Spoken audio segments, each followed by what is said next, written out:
Hi, Steve. Hey Lorraine, how you doing? I'm good. How are you today? I'm on the floor of my daughter's playroom in Miami. Oh, are you? Okay, I didn't know. I thought maybe you're in Connecticut. So much Uh, warmer in Miami. it is. I was in Connecticut earlier this week, and I'll be back there on Saturday. Yeah, good, good. Weather should get warmer then. Indeed. So, Steve, you co-founded Kayak in '04, Public in 12, sold to Priceline in 13, but I have a little video to kind of help introduce you in your own words.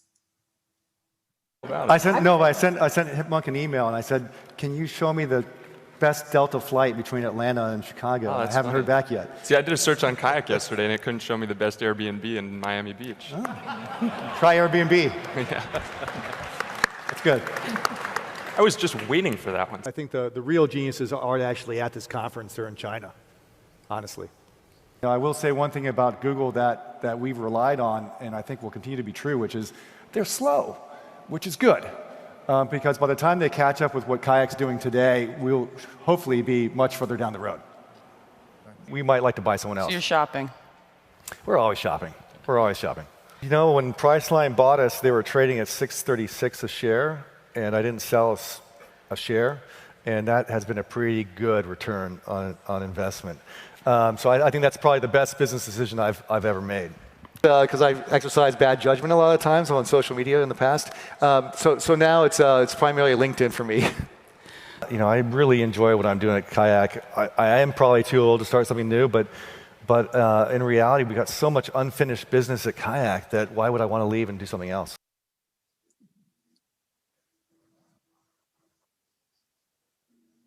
So, Steve, Yeah, I'm here.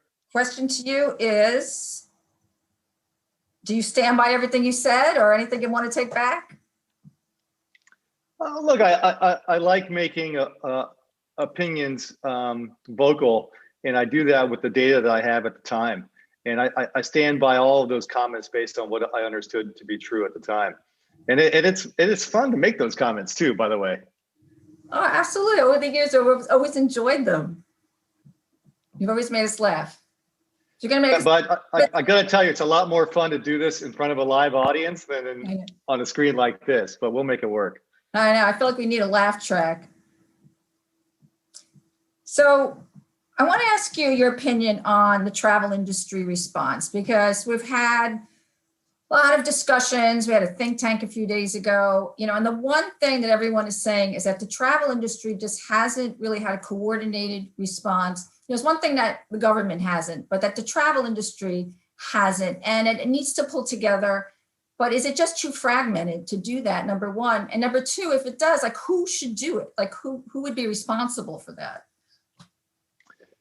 Yeah, I think every industry is thinking and reflecting this. They could have done a better job making sure that they got the support they needed from their fellow companies, and especially from the government as they navigated this pandemic. But I don't think anyone's done a particularly good job. Within the travel industry, I think the big airlines have done pretty well, actually, despite here in the US, a government that wasn't very unified around helping them. But overall, I wouldn't spend too much time navel gazing the travel industry's response. I think we're much better off preparing for the return to consumer demand and looking forward. Right. So thinking in that sense, though, do you feel like there are some mistakes that companies are doing in terms of not using this time to really test, and perhaps some are panicking and making some wrong moves that aren't going to help them in the long run? Look, I think everyone makes the best decisions they can with the resources they have, right? And I think what is promising is that technology has helped a lot of the travel industry get through this, and it's going to be a sustained change, right? So in terms of boarding processes, contactless payment, the actual experience itself, those are all durable changes, and I think that's great. Should airlines have cut staff sooner? Should hotels have pivoted differently and put in different safety protocols? We can all navel gaze on that, but honestly, I think we did a pretty good job going through this. So what about hotels though? I mean, you don't see them panicking in terms of rates? I don't. I mean, I'm here in Miami Beach, and there's never been a better time to be here because rates are cheap and so are flights. And for those of us who are still brave enough or foolhardy enough to travel, it's a great time to do it. Look, hotels are probably in a better position than the airlines in the short term because people still need a place to stay when they're not home. So, in the short term, rates may be depressed, but the demand is going to come back. It's the airlines that have a much more difficult position because they have a lot of variable costs associated with each flight. And the business traveler who usually paid for those flights, I think is further off to the horizon in terms of coming back into the marketplace. But hotels are going to be just fine. So what does that mean for Kayak? Because yeah, hotels are definitely doing a lot better than air right now. Well, look, it's been a really tough year for Kayak as well as everybody else in the travel industry. Not only did we have our P&L impact, our survival was never an issue, but our P&L was really damaged. But and we had to cut. The toughest thing really is we had to cut 25% of our team at the start of the year. But I'm really proud of how resilient the company's been. We've launched a lot of new products, and that's really what Kayak is at heart, as a product organization. So we had a COVID-19 resource for consumers. We showed them flexible filters on, if they didn't want to make a purchase, where they could get their money back. And then we showed them where they could go government restriction wise. And we also showed them safety protocols. So I love where we went with the product despite having a much smaller team. And I think looking into 2021, what I've told our folks is it's still going to be kind of a crappy year. We don't know, it should be better than 2020 with vaccines around the corner and better treatment protocols. But it's going to be a choppy year. But I'm really encouraged that when business returns, we're going to be able to capitalize on it. The competitive landscape, the silver lining on this is the competitive landscape. It's much more attractive for the folks who emerged from the crisis than it was before. Can you see crocodile tears on Zoom? Some of our competitors didn't make it through very, very well, and we're poised. Yeah, I was going to ask you about that. So, I mean, throughout the years, since, internet and digital and over 20 years ago kind of wiped out lots of different companies. Are we going to see that now? Are we going to see a big shakeout next year? And who do you think is most vulnerable? I hope so. I think the companies that were average and were not well financed either, and were not terribly great at execution, will be weeded out, and they should be. And that's what a good downturn does. What I hate seeing though is travel suppliers being weeded out as part of that process. Because that's not really fair. Norwegian, for example, was doing a really good job offering low-cost transatlantic flights. And I flew them all the time, and so did a lot of Kayak customers.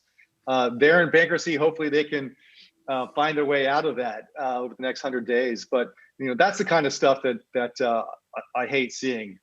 Seeing the startups that raise a ton of capital from Canadian teachers unions and misspent it. They don't deserve to be in the marketplace in the first place. I hope Norwegian makes it. I have a credit with them. That's good.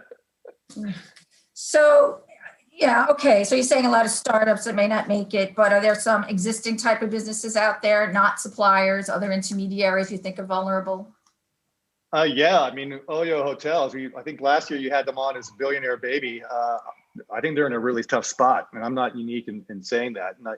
And I was pretty aggressive about saying that their business model was suspect last year.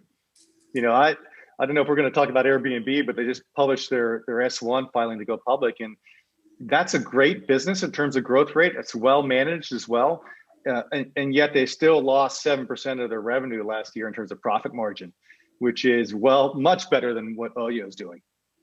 You bring up Airbnb, so looking at their gross bookings of 38 billion.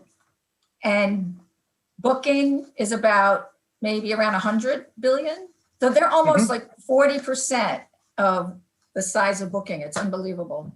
Were you surprised at the size? I wasn't surprised at the size because I think bits and pieces of their data have come out over the years. What was surprising to me is that they weren't making more money doing it. It's remarkable to build a great business, a big business. And I think Brian's executed very well again on that. But to only make a 3% was their highest profit margin ever, and that was in 2018 before falling to a loss in 2019. This is all pre-pandemic stuff. just shows you how much handholding and customer service there really is in the non-hotel accommodation space. And you got to keep in mind, Airbnb is not on performance marketing channels like Google. So, they have a very loyal audience. They get a lot of repeat business. So they don't have the customer acquisition costs. Right. So they're saving billions there. Right. They're saving billions there, and yet they're still just eking out a barely profitable living. So, Brian's going to have his work cut out for him as a public company CEO. Okay. So it brings us back to Kayak, because you guys have always been really lean. And I imagine you still are. You aren't, even though you're part of a bigger business right now. Yeah. I remember when you were a scrappy startup and you were this tall, and so now I'm still taller than Brad Gerstner, though. Oh, that's right. So this was a good year to throw stuff against the wall, right? To see what sticks. I mean, for a while there, you were trying to sell consumer goods and toilet paper and whatnot. And I don't know, was that just for the heck of it? Yeah, we threw a lot of stuff against the wall this year, and honestly, most of it did not stick. So we got into Meta for toilet paper. That was just a hack job over a weekend. We did road trips. We made our front door not flights but cars for a while. Now it's back to actually hotels. But I think what that really showed is the spirit of innovation that's in Kayak. Our engineers and folks, despite shutting our offices, despite cutting 25% of our people, half of whom we've rehired, by the way, we got a lot of stuff done. And, if you look at Kayak's app and desktop, right now it's, night and day different from where it was at the start of the year, despite all this turbulence in the marketplace. So I'm very proud of our team, and I think we're very well positioned for 2021. You got some other interesting products. You got the premium product. I mean, are you thinking of, what do you think of all these kind of subscription products? And is that something that you might have had in mind there? We've toyed with the idea. I watched Steve Kaufer earlier talking about Trip Plus. I think if Kayak launches a similar subscription program, we'll probably come up with a better name for it than that. And maybe it won't be $99; it'll be $98. You think it's going to work? I don't know. With a business like that or a program like that, you take a risk and you do your focus groups. You don't know how much traction you're going to get. It may appeal to a very small number of people, and maybe that's enough. But I think we're very focused on other parts of the innovation, like moving into physical spaces, perhaps on the hotel side. Also building technology and looking at the hotel tech stack. We're looking at loyalty and other programs, but none of that I want to announce today. You can't elaborate on any of that. You've been kind of teasing out some of that about the hotels and branding hotels, which is the whole what Oyo did. Yeah, I mean, we're ready to do it. We've been working on it for a while. It's just right now is not a great time to launch a new hotel. Why is that? You don't have to answer that one. I want to go to your ad campaign. So maybe we could bring it up. Guys, Can you just show us the ad? Bring up the ad. Anyway. You're asking a lot, Lorraine. We can just talk about it. It's fine. Yeah, we'll just talk about it. So you have an ad campaign that is all in the airports.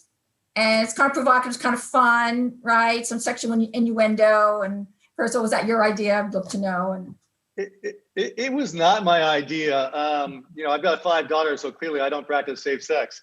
But our marketing team came to me with that idea, and they said, "Hey, we think we don't know. We're a little gun shy if we should be promoting travel, but for people who are traveling, we should recommend to them that they should practice safe travel." So we came up with, I think, some pretty fun ads, which is what our marketing team is really good at. We took out space in airports so that we don't offend non-travelers. To see these ads, you have to actually be in the process of traveling. It's stay 6 feet away, wear protection, all that kind of stuff. Okay, everybody watching was able to see the ad, so very cute. Yeah. So, what about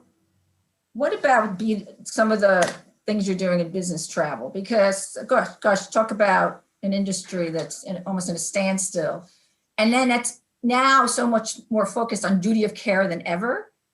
Because you're probably going for kind of that unmanaged piece of it. So where do you see that going?